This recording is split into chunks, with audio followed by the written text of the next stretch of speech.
Hi friends, రొయ్యల curry ఇది third time చేస్తున్నాను. అంటే వీడియో కోసం థర్డ్ టైం అనమాట. నేను ఇంట్లో చేస్తూనే ఉంటాను. ఇంకా ఇది థర్డ్ టైప్ అనమాట, అలా అనొచ్చు. ఇంకా కర్రీ అయితే సూపర్ టేస్టీగా ఉంది. ట్రై చేయండి, మీకు ఎలా వచ్చిందో కామెంట్లో పెట్టండి. నా కర్రీ చూడండి, ఉడుకుతూ ఉంటే ఎంత బాగుందో. లాస్ట్ టెక్స్చర్ అనమాట అది. ఇంకా స్టవ్ మీద కళాయి పెట్టేసుకున్నాను. స్టవ్ వెలిగించేసుకొని నేను ఒక 2 పెద్ద సైజు ఉల్లిపాయలని కట్ చేసి పెట్టుకున్నాను. 5 పచ్చిమిర్చి, 2 ఉల్లిపాయలు, ఒక 2 టొమాటోస్, అంతే, ఎక్కువగా వేయట్లేదు. కట్ చేసి పక్కన పెట్టేసుకొని స్టవ్ మీద కళాయి పెట్టుకొని ఆయిల్ ఒక 4 స్పూన్స్ వేసుకోండి, పెద్ద స్పూన్ తోటి. ఇది నాన్ వెజ్ కర్రీ, అందులో సీ ఫుడ్ కాబట్టి ఆయిల్ ఎక్కువగా ఉంటేనే టేస్ట్ బాగుంటుంది. ట్రై చేయండి. ఇంకా వేసుకొని ఆయిల్ కాస్త హీట్ అయ్యాక నేను చెప్పాను కదా, కట్ చేసి పెట్టుకున్న ఉల్లిపాయలని వేసుకుంటున్నాను. ఉల్లిపాయలని బాగా కలర్ వచ్చేంత వరకు హై ఫ్లేమ్లోనే దగ్గరే ఉండి ఫ్రై చేసుకోండి. అప్పుడు ఈవెన్గా ఫ్రై అవుతాయి అన్నమాట. చిన్న చిన్న పీసెస్ చేసుకోండి ఉల్లిపాయలు, అప్పుడు బాగా ఫ్రై అవుతాయి. దానిలోనే ఇప్పుడు ఒక 1 స్పూన్ అంత జీలకర్ర వేస్తున్నాను. కాస్త కలర్ మారేంత వరకు దగ్గరే ఉండి కలుపుతూ ఫ్రై చేసుకోండి ఫ్రెండ్స్. సూపర్గా రెడీ అవుతుంది మన కర్రీ అయితే. ఇంకా రొయ్యల కర్రీ అంటే చాలామందికి ఇష్టంగానే తింటారు. మా పిల్లలు అయితే మొత్తం ఖాళీ చేస్తారు. వాళ్ళకి ముళ్ళులు చేపల్లో ఉంటాయి కదా, అలా ఉంటాయన్న భయం ఏమి ఉండదు కదా రొయ్యలు అయితే. అందుకని అంత ఇష్టంగా తింటారనమాట. 2 రెమ్మల కరివేపాకు వేసాను. చూడండి, ఉల్లిపాయలు చక్కగా కలర్ మారాయి, బ్రౌన్ కలర్ వచ్చేసాయి కదా. ఈ టైంలో ఒక 1 స్పూన్ అంతా అల్లం పేస్ట్ వేస్తున్నాను. నేను 1 కేజీ రొయ్యలు చేశాను. ఇంకా 1 కేజీ రొయ్యలకి ఒక 1 స్పూన్ అంత అల్లం పేస్ట్ సరిపోతుంది. అల్లం వెల్లుల్లి పేస్ట్ అనమాట.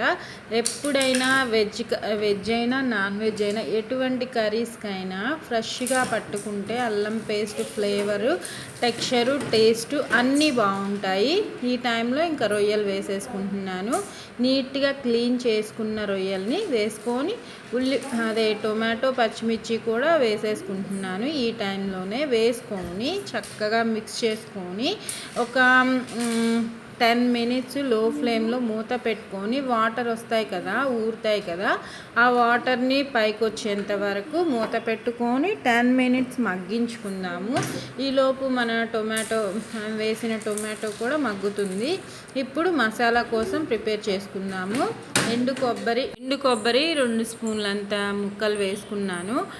దానిలోనే గసగసాలు ఒక 1 స్పూను, దాంతోపాటు ధనియాల పొడి 1 స్పూను, ఎక్కువగా వేయట్లేదు. దీనిలోనే చెక్క, లవంగాలు అన్నీ వేసి పట్టుకున్నాను అనమాట, గరం మసాలా సంబంధించినవి కూడా. ఇంకా దాంతోపాటు జీలకర్ర ఒక 1 స్పూను, అవి కూడా వేసుకొని నీట్గా మెత్తగా మిక్సీ పట్టుకుందాము, పౌడర్ లాగా. ఆ పట్టుకున్న పౌడర్లో నేను వెల్లుల్లి ఒక గర్భం అంతా వేసుకొని అది కూడా మిక్సీ పట్టేసుకుంటున్నాను. ఒక గర్భం సరిపోతుంది ఈ పౌడర్కి.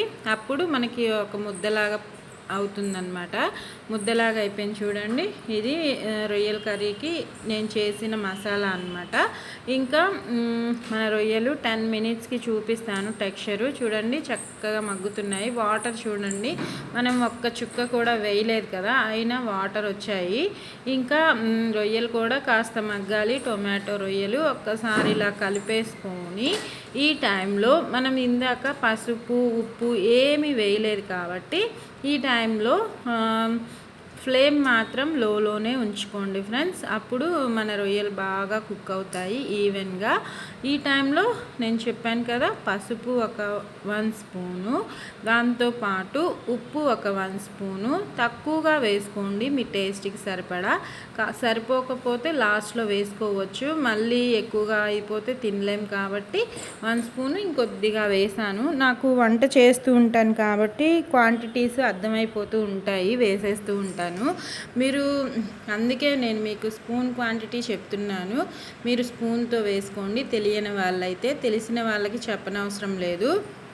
ఇలా ఒక్కసారి మిక్స్ చేసుకొని ఇంకా ఈ 2 ఇంగ్రీడియంట్స్ వేసాం కదా, మూత పెట్టి లో ఫ్లేమ్లో ఒక్క 10 మినిట్స్ మగ్గించుకుందాము. 10 మినిట్స్ మగ్గాక అప్పుడు మన కర్రీకి ఉప్పు పసుపు చక్కగా పడుతుంది. టొమాటో చూడండి చక్కగా మెత్తగా అయిపోయింది, గుజ్జులాగా రెడీ అయిపోయింది. ఆయిల్ పైకి తేలుతుంది కదా మన కర్రీ ఇంకా లాస్ట్లో ఉన్నట్టే. ఈ టైంలో కారం ఒక 1 స్పూను, ఇంకొక పావు స్పూన్ వేస్తున్నాను. వేసేసుకొని దాన్ని కూడా ఒక్కసారి మిక్స్ చేసుకుందాము. మిక్స్ చేసుకొని దాంట్లో ఇందాక మనం పట్టి పెట్టుకున్నాం కదా, ఆ పౌడర్ ఎప్పుడు వేయాలో చెప్తాను. ఇంకా వాటర్ సరిపడనన్ని వేసుకోండి. ఒక 3 టీ గ్లాసెస్ అంత వాటర్ అంటే హాఫ్ లోటా వేసాను. ఇంకా ఎందుకంటే మన రొయ్యల ముక్క కాస్త ఉడకాలి కాబట్టి మీడియం ఫ్లేమ్లోకి మార్చుకొని చక్కగా ఉడికించుకుందాము. ఇంకా మూత తీసి చూస్తే చూడండి కర్రీ ఎలా ఉందో, టెక్స్చర్ ఆయిల్ పైకి తేలుతుంది, ఇంకొంచెం వాటరీగా ఉంది. ఇలా ఉన్నప్పుడే బబుల్స్ వస్తున్నాయి కదా, ఆ బబుల్స్ వచ్చేటప్పుడు మాత్రమే మసాలా వేసుకుంటే మనకి అడుగు పట్టకుండా కర్రీ మనకి గ్రేవీగా చాలా బాగా రెడీ అవుతుంది. ఎప్పుడైనా సరే మసాలా వేయాలంటే ఏ కర్రీకైనా బబుల్స్ వచ్చేటప్పుడు ఈ కొబ్బరి మనం పట్టుకున్న మిగిలిన మిశ్రమం మొత్తం వేసేసుకుంటే అప్పుడు మన కర్రీ టెక్స్చర్ సూపర్గా రెడీ అవుతుంది. గ్రేవీగా టేస్ట్ కూడా బాగుంటుంది, గుజ్జు గుజ్జిగా ఉంటుంది అన్నమాట కర్రీ. ఒక్కసారి కలిపేసుకొని మూత పెట్టి లో ఫ్లేమ్లోకి మార్చుకోండి. మసాలా వేసాక మాత్రం లో ఫ్లేమ్లో ఒక్క 15 మినిట్స్ కదిలించకుండా, ఇంకా మధ్యలో కలపనవసరం లేదు, అలానే 15 మినిట్స్ మూత పెట్టి ఉంచుకుంటే మన కర్రీ టెక్స్చర్ సూపర్గా రెడీ అవుతుంది. టెక్స్చర్తో పాటు టేస్ట్ కూడా చాలా బాగుందండి. నేను సండే పూట చేశాను ఈ కర్రీ, ఇంకా అప్లోడ్ చేయడానికి టైం పట్టింది. కర్రీ అయితే బాగుంది చూడండి, కలర్ఫుల్గా ఎంత బాగుందో చూస్తుంటేనే నోరూరుతుంది కదా. ఇంకా లాస్ట్లో మన కొత్తిమీరతో సర్వ్ చేసుకొని అన్నంలో తింటే సూపర్ టేస్టీగా ఉంటుంది. కలర్ రైస్ అయినా బాగుంటుందండి ఈ కర్రీ. ట్రై చేయండి.